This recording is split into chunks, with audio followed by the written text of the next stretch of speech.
महायुती सरकारचं खातेवाटप जाहीर, गृह खातं फडणवीसांकडेच. अजित पवारांकडे अर्थ आणि राज्य उत्पादन शुल्क, तर एकनाथ शिंदेंकडे नगरविकास, गृहनिर्माण, सार्वजनिक बांधकाम खातं.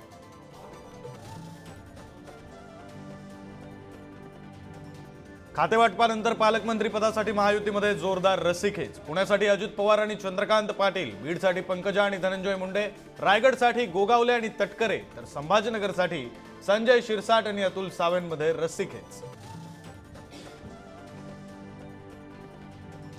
महापालिका निवडणुका पुढील 3 महिन्यात लागणार. नागपुरातील भाजप मेळाव्यामध्ये मुख्यमंत्री फडणवीसांचे संकेत, कार्यकर्त्यांना कामाला लागण्याचे आदेश.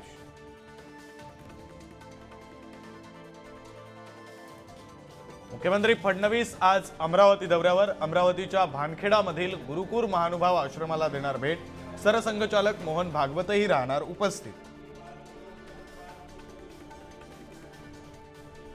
लोकसभेचे विरोधी पक्षनेते राहुल गांधी उद्या परभणी दौऱ्यावर. सोमनाथ सूर्यवंशी यांच्या कुटुंबियांची घेणार भेट. परभणी हिंसाचारानंतर सोमनाथ यांचा न्यायालयीन कोठडीत मृत्यू. हाफकिन जीव औषध निर्माण महामंडळाकडून आरोग्य विभागाला 71% औषधांचा पुरवठाच नाही. कॅगच्या अहवालातून उघड. औषध पुरवठ्यासाठीची 1319 कोटींची रक्कम हाफकिनकडे पडून. राज्यातील सरकारी रुग्णालयांमध्ये मनुष्यबळाचा प्रचंड तुटवडा. 22% डॉक्टर, 35% परिचारिका आणि 29% निमवैद्यकीय कर्मचाऱ्यांची कमतरता. आरोग्य यंत्रणाच रुग्णशय्येवर. मुंबई गोवा महामार्गावर कोलाडमध्ये खासगी बसनं घेतला पेट. बस जळून खाक.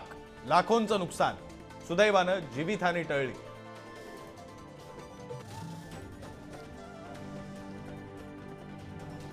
नंदुरबारच्या सारंगखेडा अश्व बाजारात तेजी. 8 दिवसात 538 घोड्यांची विक्री. 2.5 कोटींची उलाढाल. तब्बल 2800 घोडे विक्रीसाठी यात्रोत्सवात. क्रिसमस आणि नववर्षाच्या स्वागतासाठी कोकण आणि गोव्यातील किनारे सजले. महाबळेश्वर, माथेरानसह अनेक पर्यटन स्थळांवर पर्यटकांची गर्दी. तर वीकेंडमुळे शिर्डी, अंबाबाई मंदिरांमध्येही भाविकांची रीघ.